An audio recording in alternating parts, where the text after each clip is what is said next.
УКМК төрагасы Камчыбек Ташиев Кадамжайдагы 23 жаштагы келиндин өлүмү боюнча үн катып, социалдык тармактагы баракчасы аркылуу кыз келиндерге кайрылды. Кадамжай районунда күйөөсүнүн токмогунан каза болгон 23 жаштагы келиндин тагдыры өтө аянычтуу болду. Урматтуу кыз келиндер, эгерде сиздерге зордук зомбулук көрсөтүлүп жатса, тез арада ар бир райондо жайгашкан УКМК кеңсесине барыңыздар. Энелерди, аялдарды, кыз келиндерди сактап, коргоп жана жардам берүүгө милдеттүүбүз. Эне бар, үй бүлө бар, мекенибиз болот деп жазган ал. Эске салсак, Баткен облусунун Кадамжай районунда моонтулган келиндин сөөгү көчөдөн табылып, кылмышка жолдошу шектелип кармалды. Милициянын маалыматына караганда, жубайлар уруша кеткенде күйөөсү аялын моонтуп салган. Милиция текшере келгенде маркумдун мойнунан колдун издери аныкталгандыгы маалым болду. Өлкө башчы Садыр Жапаров мамлекеттик органдардын коомдук кеңештери жөнүндө мыйзамын күчүн жоготту деп таануу мыйзамына кол койду. Бул тууралуу президенттин маалымат кызматы кабарлады. Билдирмеге караганда, аталган документ мамлекеттик органдардын алдындагы коомдук кеңештерди жоюу максатын көздөйт. Мыйзам расмий жарыяланган күндөн 7 күн өткөндөн кийин күчүнө кирери кошумчаланды. Министрлер кабинетинин төрагасы Акылбек Жапаров мамлекеттик органдар менен жыйын куруп, өкмөттүн быйылкы жылдагы негизги милдеттерине токтолду.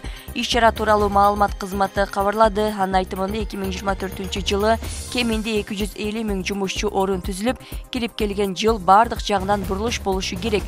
Өкмөт башчы кечээ Садыр Жапаровдун президент болуп шайланганына 3 жыл толгонун бул убакыт аралыгында көп иштер аткарылып, азыр жыйынтыгы чыгып жаткандыгын билдирген. Жаңы өндүрүштөрдү түзүү, айыл чарба тармагын өнүктүрүү, жаңы тоо кен долбоорлорун ачуу, темир жол жана ири гидроэнергетикалык объектилердин курулушун баштоо 2024-жылга белгиленген тапшырмаларды жана максаттарды ишке ашырууну тездетет.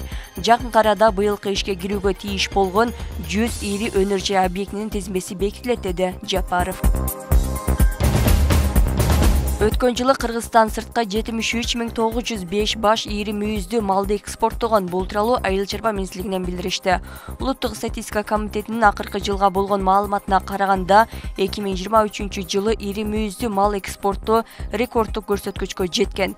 Белге келсек, 2020-жылдын июль айында 2021-жылга чейин мал сыртка чыгарууга тыюу салынган.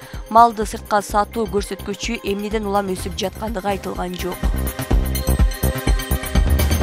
Бүгүн 12 январда Чүй облусунун Жарел районундагы Сосновка жана Токтогул районундагы арал өткөрмө пункттары ачылды. Бул тууралуу өзгөчө Кырдаалдар министрлигинен билдиришти. Bir күн мурун Бишкек-Ошуна жолунда кар жаагандыгына байланыштуу кырсыктарды алдын алуу жана жарандардын кырсыкка кабылуусуна жол бербөө жана жол тыгындарын болтурбоо максатында өткөрмө пункттарына чектөө киргизилген.